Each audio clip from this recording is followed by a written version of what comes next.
Every time Trump tells a lie, I paid millions of dollars in taxes. the media comes at him with a raging truth boner. We rate that as false. This is so false, I think it's safe to say it's ridiculous. Yeah, Trump lies. If fried chicken isn't going in, a lie is coming out.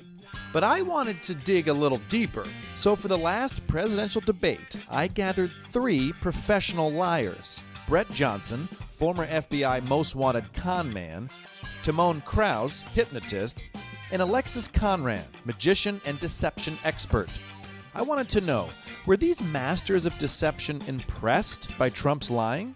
Trump's followers and listeners are almost in a constant state of trance, where his simple messages get through, but they're not being critically challenged. He makes sure that the critical thinking of the listeners is eliminated. I would add in, what is the expectations of the person that you're lying to? Do they want to believe your lie? We have this perception that the people that are followers of Donald Trump or that fall for scams are idiots, are stupid, are ignorant. They're not. It's just that they're looking to make sense out of something that doesn't make sense. People want to be deceived. Like when my high school girlfriend told me she was going to prom with the football captain, but just as a joke.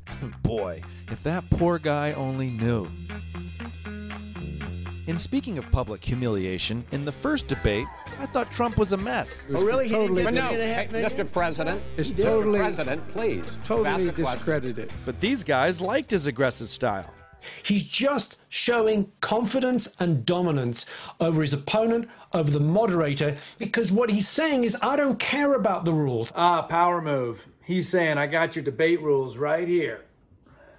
You can't see because it's on Zoom, but I just grabbed my crotch. Trump's style might have annoyed some voters, but maybe he was trying to connect with another group he could spend the next 4 years with.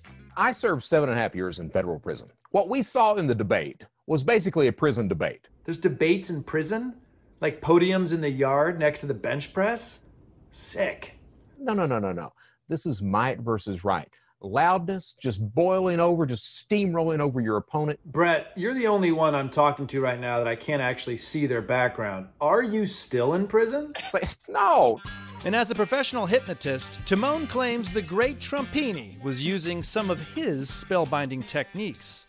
Much like a skilled hypnotist, Trump is using imagery to his advantage. One way to put someone into hypnosis is using sensory overload. So I could say, focus on your breathing, the rate of your blinking, my words, your heart rate, and then deliver a simple message like sleep.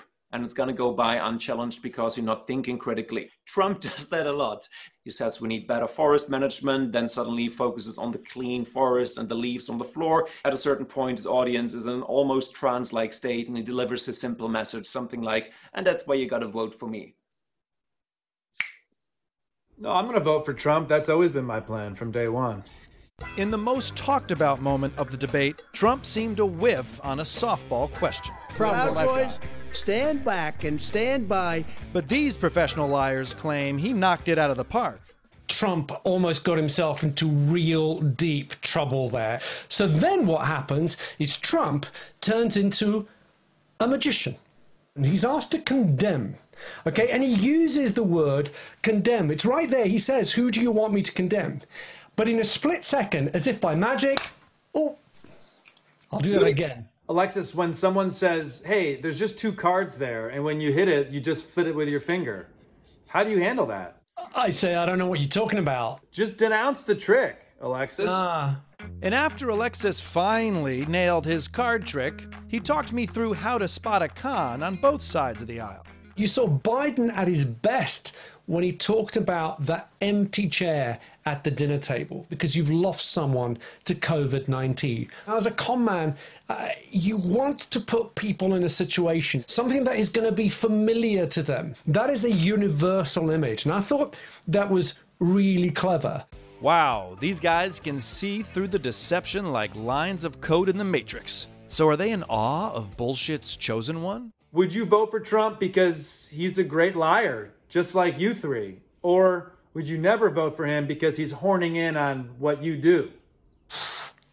You got to hand it to him, but would I ever vote for him? Hell no, never. Absolutely not. Brett? Well, you know, felons can't vote. Okay. Is there respect because he's in the same class as you? Or is there disrespect because he's He makes it look ugly, what you've done masterfully, even though you were convicted of 39 counts. I have no respect for a guy like that. No way at all I could vote for him. No way. You know, that's the first time I've felt like you're truly speaking from the heart. Yeah. And that's the God's honest truth, I think.